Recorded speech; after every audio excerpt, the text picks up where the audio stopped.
Nananatiling normal ang daloy ng transportasyon sa lungsod ng Kidapawan sa kabila ng kumakalat na bulong-bulungan hinggil sa tigil pasada o welga umano ng ilang grupo ng mga striker o mga tsuper na walang kinabibilangang asosasyon para taasan ang singil sa pamasahe. Ayon sa ilang mga drivers, narinig nila ang naturang impormasyon pero walang kumpirmasyon. Sa toda nakahiring na jud mi ana pero wala sa may nag-apil-apila na ba. Ingon siya nga mo aware siya gwilga di mukan pud mi.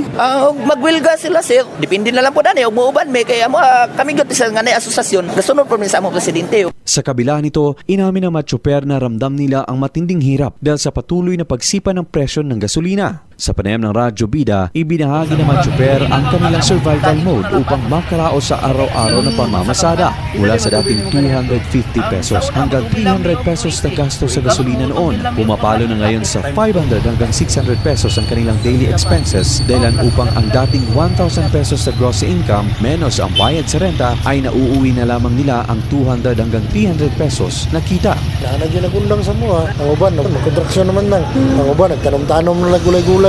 Magsudan-sudan tag ka ng mga lami sa una. Karon may mo, ginamos lang sa. Sudan nga sa una nga medya kilo karon 1/4 na lang gid siguro. Ang mga pasahero po sir halos dili na po sila magawas. Bagaman may nakambang na subsidy ang bawat tsuper mula sa lokal na pamahalaan, iginit nila na hindi sapat para sa pangmatagalang krisis.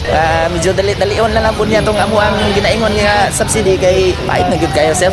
Luigi Alam Tutor, NDBC, Bida Balita.